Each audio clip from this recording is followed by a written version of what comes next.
Hey guys, Eddie back with Couch Talk. Welcome back to the show. If this is your first time with us, please hit like, please hit subscribe. I promise I will earn your viewership. We're going to continue on with our Bill of Rights series today. We're going to be discussing the Eighth Amendment. Here goes. Excessive bail shall not be required, nor excessive fines imposed, nor cruel and unusual punishments inflicted. I'd like to share a story with you. Once I was traveling to a Magic the Gathering event. My brother and I had decided to go and ride in tandem. I drive there, I knew where I was going more or less, and he was supposed to follow me. Now at some point in time, we got lost. I got lost. It was raining hard, the weather wasn't great, and I was using back roads that I didn't really know very well. Not smart, right? And I was trying to do it without GPS. Again, not smart. We got separated. And we ended up trying to get there individually. And, as I'm driving along, I ended up taking a slightly different path to the highway. I'm driving along, and up in the distance in front of me, I see my brother pulled over on the side of the road. Unmistakably, I'm driving relatively slow, so I was able to make his car out. And I see his car, and so I pull out, kind of behind the police officer who's talking to him. And, after the police officer's done dealing with him, ended up being a state trooper, he comes back to talk to me. Now, of course, I realize how silly this was and how much of a mistake it was now, but he comes to talk to me and he says, what are you doing here? I said, well, that's my brother. I'm just, waiting for you. He's supposed to follow me to this thing, so I'm just waiting for you guys to finish up so he can continue following me to this event. He says, oh, well, if he was following you, then you must have been traveling the same speed. Here's a ticket. Now, it doesn't take a genius to realize how absolutely absurd that is. And so I fought it in court. It took me an extended amount of time, roughly 2 years. Continuance after continuance after continuance, finally making it to trial. And even though I subpoenaed the officer's dash camera, which very clearly shows my vehicle not anywhere near his, in other words, I'm not in view of his vehicle or his dash camera of his vehicle at any point in time. And I had essentially proof of this because the rear of my car was damaged the week before, and I could prove that as well. I didn't have a full frame, a full rear tail light section because one of the tail lights had been punctured as part of and my bumper was missing. And so even though I could prove that my car that he thought was my car in the camera was not mine, somehow the district court still found me guilty, and I had to appeal that decision and continue fighting it. Continuance after continuance after continuance. One day they end up issuing me a date for my next court appearance, which was a couple of months in the future. And I'm thinking about that very court date as I'm making the schedule up at the job where I worked. I was a manager and I was making the schedule, and I'm looking at, hey, next week is Labor Day. It'll be nice. The employees will get double time, and I won't have to. Wait a second. That's supposed to be my court date. Am I still supposed to go in on Labor Day?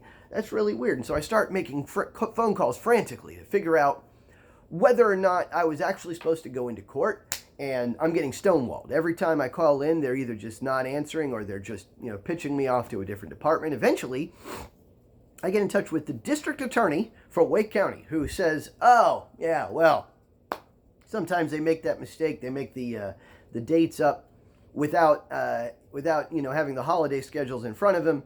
So let me take a look. Oh, yeah, your court date is actually Tuesday. And I'm like, what? No, I can't go. I can't take Tuesday off. I have Monday off. I planned for this months in advance. I had to schedule it specially with my boss. I don't have an assistant manager at the moment. I've got nobody else that can manage the store. No one else can open. No one else has the keys. And he's like, well, you better make it in because otherwise you'll have a failure to appear. So they can give me a ticket without me actually performing any form of traffic violation just because my brother performed the traffic violation. They can change my court date without alerting me And then if I don't show up, they can have a failure to appear placed on my record and have me arrested and thrown in jail. Essentially, the district attorney is the most powerful person on earth. With that series of events, you could literally throw just about any person in America in jail. You could literally show up to to a senator's office, and say, "Hey, excuse me, Senator, we're very sorry, but we're going to have to take you to jail." Why? Well, because you didn't show up for court that date. Well, I didn't realize I had court. Well, yeah, you didn't realize because we didn't inform you, but failure to appear. It's like, well, what did I do? Why was I supposed to be in court? Oh, well, you were speeding. No, I wasn't. Oh, well, that's fine. Your brother was. I mean, guys, you see how ridiculous this gets very fast. I say that to say this. Ultimately, our justice system is inherently flawed. And there's a great number of things that we need to revamp in it. And I'm going to discuss this in greater detail in further videos down the line. But one of the things I wanted to discuss was the biggest thing that we really need to fix is that when I go to court, I don't need protection against other people often. No, usually what I need protection against is against the court attacking my pocketbook, because that's the game, right? When we go down to the court on Monday, it's like I mentioned in one of the other videos, it's just like a line of ka-ching, ka-ching, ka-ching, ka-ching. It's just like people just show up and just hand over the court costs. Hand over the court costs. They hand over the court costs. It's just revenue. It's all a game of revenue. And it's funny because I hear, people talking about policing for revenue, and there's nothing that I see that's racially motivated behind that. I think that's just a scam that they pull on every citizen in the history of mankind.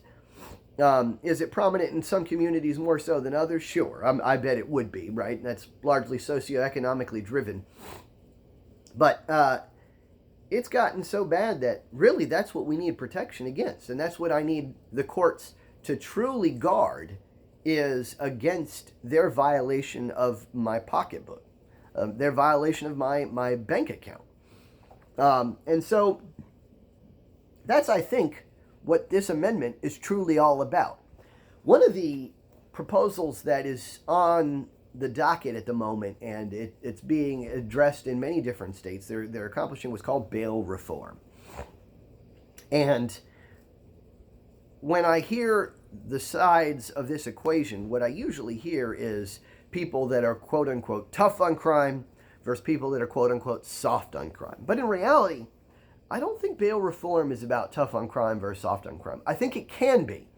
And as I looked over the bail reform proposals in different states, I think some states got it right, and some states really, really screwed it up. For example, New York is an example of a state that really screwed it up, because not only did they include a bunch of violent crimes, and this bail reform isn't really supposed to include violent crimes. The essence of it is that it's supposed to be crimes that are not violent, right? In other words, the quotes that you see on commercials where they're letting dangerous criminals back out on the streets.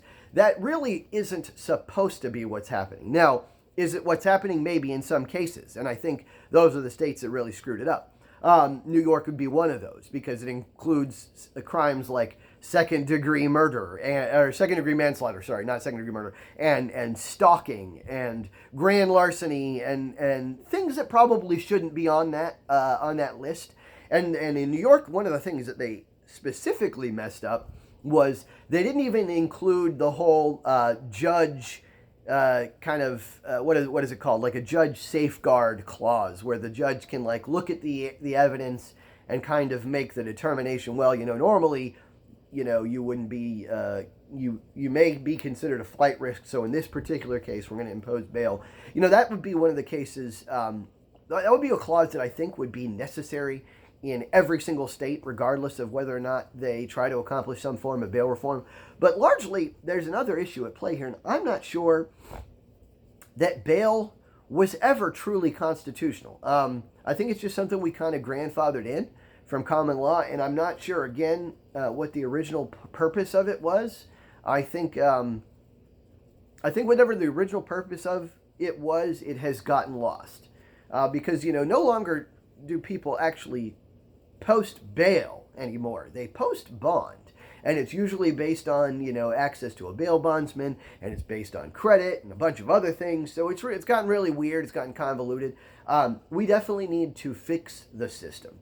Now, is bail reform a fix of the system? No, I do not believe that it is. I think the system is broken in a much more fundamental level, and I don't think that bail reform is what will solve that problem. I think the biggest issue we run into is that what our goal for the justice system should be is, one, to deter people from committing crimes, and two, to deter people from committing crimes a second time, to rehabilitate them. Now, I don't know that our jail system does that, and I don't know that bail does that, and I don't know that even if you are quote-unquote tough on crime and keep people behind bars for an extended period of time, I don't know if you're solving the problem, and I think overall you're creating a cost to society that probably isn't the most efficient. I haven't come up with an alternative system yet, but I'm working on it. And I'm going to do a lot more research before I present this system on this channel. But for the time being, I think that we do need to protect against excessive bail. And I think that it's gotten relatively excessive in many cases. I've heard that the typical bail for a standard opiate possession charge now is a minimum of $50,000. That's a lot of money. I don't even know high-end drug dealers that could usually afford that. As is mentioned, most people really only have about access to an average of $400 in their account. We're going to discuss how that's a problem at a more fundamental level also in a future video. But yeah, I don't think anybody can accomplish bail in most cases. And what that ends up leading to is a lot of people are just stuck behind bars awaiting trial that sometimes never happens, right? In my case, after 2 years of fighting, ultimately the judge just dismissed the case. Not because I was innocent or guilty, actually. He ended up dismissing the case because I fought it for 2 years, and they didn't really expect me to fight it for 2 years. But did I get away with not paying my dues? Oh, no. I still showed up in court, I think, 17 times in 2 years. That's 17 times driving to and from the courthouse, 17 times paying parking deck fees, paying toll fees, paying gas money, residual repair cost of my vehicle. I didn't actually get away with not paying. What I escaped was the points on my license. That's really all that I escaped. But yeah, we need a justice reform, and I think that cruel and unusual punishments are occasionally afflicted. We need to kind of find a way to proportionately fit the punishment to the crime, and I'm not sure that that's what's happening either. I think largely what's happening in many of the cases is it's politicized, and the punishment fits whatever we're kind of currently focused on. As you'll see, is the case with drug-related charges. A lot of times, and I'm very libertarian when it comes to victimless crimes, I think for the most part, we should be soft on the victimless crimes. I think that as much as the government can avoid contact with citizens, I think it should. And as a consequence, I think that the government should stop trying to save us from ourselves to a large extent. And that extends to many things in society. That extends to, for example, many drug cases. Some of the other things that it could extend to may be what we might think of as the moral crimes, but they're not necessarily, dangerous. They don't hurt anybody else usually. But we'll talk about more of those as we go forward. But that's what I wanted to discuss with regard to the Eighth Amendment. Guys, please let me know what your thoughts are on this topic, and put them below. Post some comments, and share this with your friends if you have the inclination, because I think we should open up conversation on this topic and discuss bail reform in a more complete sense, not just what the messaging is on TVs, because I think they missed the boat. Catch you guys next time on Couch Talk.